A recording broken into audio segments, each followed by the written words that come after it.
Today we are going to visit a place that, although most of you might not know, has been a crossroads for many of the great civilizations for several centuries. A place few know about and where it is difficult to enter, but this place has much more. Home to one of the strangest dictatorships on the planet, it is a country considered completely neutral, and in its capital, Ashgabat, all the buildings are covered in white. Today we will talk about the strange state of Turkmenistan, where nothing that happens makes any sense. The history of this place goes back to antiquity. The Persians arrived in this region a long time ago. Then came Alexander the Great, who made his star appearance, conquering everything in his path through Central Asia. In the Middle Ages, the Seljuks arrived, blending the Turkish traditions of the region with Islamic ones. That's why, to this day, the majority of the population is Muslim, despite the Soviets banning religious worship centuries later. For a long time, cities in this region, like Merv, shone on the Silk Road, not only as commercial centers but also as hubs of intellectual and religious exchange. A fascinating fact is that during the 11th century, the city of Merv was briefly the most populated city in the world. Thus, the Seljuks were followed by the Mongols, the Timurids, the Russians, and finally, the Soviets. To answer the question of why we have no idea about this place, we need to consider one thing. Today, Turkmenistan is one of the most hermetic countries in the world, and freedom of the press is practically non-existent. Hello to all the community of Finance for All, welcome to another video. All this started about 6 years before the fall of the Soviet Union when Saparmurat Niyazov took over as General Secretary of the newly independent state of Turkmenistan. This man went from being the regional leader of the Soviet Union and supporting the pro-Soviet coup against Gorbachev to declaring independence in 1991 and banning the Communist Party. And from here on, it gets interesting. Niyazov remained in government for a total of 16 years, during which he ran in only 2 elections, where the only candidate was himself. During these 16 years, he decided to become a dictator in every sense of the word. Over the last 3 decades, in Turkmenistan, especially in its capital, such surreal things as attending ballets, owning a dog, driving dark-colored vehicles, listening to music in the car, and wearing gold teeth have been banned.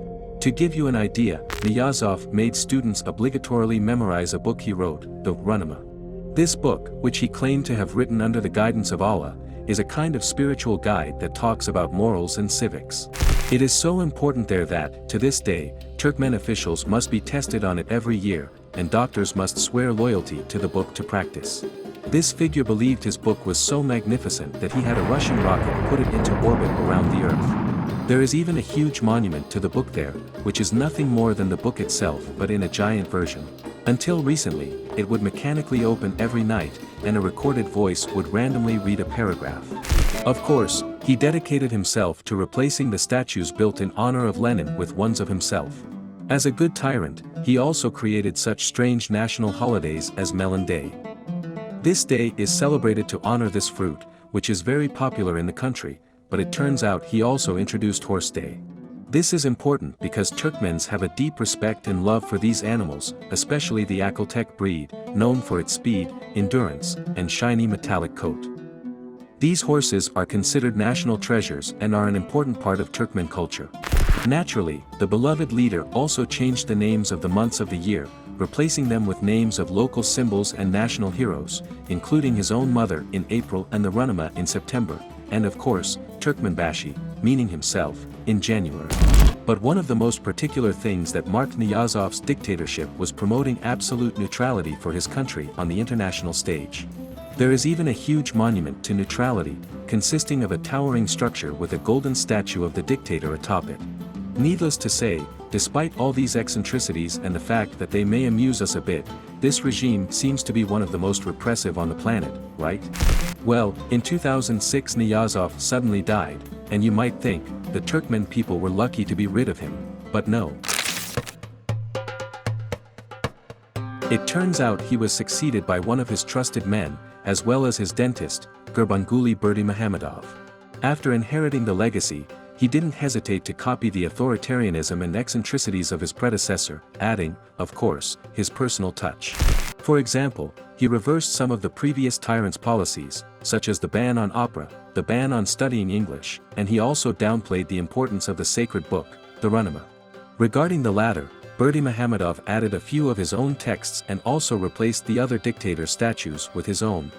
Among the many eccentricities of this new dictator, who calls himself the Protector, are the prohibition of officials dyeing their hair, the moment he banned the coronavirus, or the bizarre session of, who knows what kind of, electronic music on New Year's Eve, where the president acted as a DJ. Additionally, he has a particular fondness for setting Guinness World Records and has participated in the record for the largest number of people singing in one place or the largest bike ride. He has also been seen driving rally cars through the strangest places in the country or riding a horse in the style of none other than Kim Jong-un. A cult of personality taken to the extreme. The absolute symbol of power for the dictator is the country's capital, Ashgabat. There, millions and millions are squandered in a megalomaniacal attempt to have a city full of course, records. Thus, Ashgabat is the city with the most fountains in the world, it has the largest aquatic sports center, the tallest star-shaped building, and, of course, as we mentioned at the beginning of the video, the highest density of white marble buildings on Earth. Despite this, the capital evokes more unease than admiration, as there is no one on the streets, it feels like a giant set from a very bizarre movie. And you might wonder, how do people live there? Well, we are talking about a country that massively violates human rights in every imaginable way. The democratic opposition to the regime is persecuted, and journalists who dare to tell the truth go straight to jail. Needless to say, there is no talk of women's rights, LGBTQ rights, or minority rights, there is no freedom at all. Additionally, the country is going through a severe economic crisis. The government led by Berdimuhamedov does not publish real figures, but it is known that real inflation exceeds the official numbers. Thus, the population suffers with extremely low wages, and the government has withdrawn basic subsidies such as those for water, gas, and electricity, leading to shortages and scuffles in stores for basic food items. On the other hand, the dictator has pushed for the creation of $1 million fund to protect the native breed of shepherd dogs, the subject of his latest book, ignoring the country's severe economic and social needs. We have no idea about the country's real GDP, but we are very clear on where these people might get the millions needed to continue building all their paraphernalia. It turns out that Turkmenistan is home to one of the largest natural gas reserves on the planet. In fact, you might recall that enormous crater they opened, which to this day remains on fire, the Darvaza crater, also known as the Door to Hell. This is one of the main tourist attractions in the country. However, the war in Ukraine has given the Turkmenistan regime a breather, as the extravagant country has become a potential gas source for Europeans. Turkmenistan has proposed the development of a Trans-Caspian gas pipeline passing through Georgia and Turkey, which could significantly increase natural gas deliveries to the European Union. Currently, the European Parliament's website recognizes Turkmenistan, despite being one of the most authoritarian states on the planet, as a necessary partner. You know, it's just business, and despite how repressive this dictatorship is, the truth is that gas is a very precious commodity for Europe right now. As for the United States, well, there are some minor issues between the two countries. First, because the United States doesn't need gas, in fact, Turkmenistan is a competitor to the US in this regard. Secondly, potential relations have been strained by the signing of the Caspian Sea Status, an agreement by which Russia, Kazakhstan, Azerbaijan, and Iran, along with the Melon country, have secured the Caspian region to prevent it from being exploited by foreign powers. However, let's not forget that Turkmenistan is neutral, and it is important to highlight that, aside from the European Union possibly buying Turkmen gas, two other major countries that import gas from there are Russia and Iran. Moscow, in fact, has always maintained some level of control over the oil and gas pipelines coming from Turkmenistan. We don't need to say much more for you to realize that this strange Asian country has become a central target for everyone, right? You can see how strange this story is. Overnight, a country unknown to most, with a surreal dictatorship and an astonishing past, suddenly seems to have some geopolitical importance. By the way, since 2022, the presidency has passed from the dictator to his son, Serdar Berdimuhamedov. It is still too early to judge Serdar, but he certainly seems somewhat more restrained than his father, who, by the way, still somewhat runs the country from the shadows.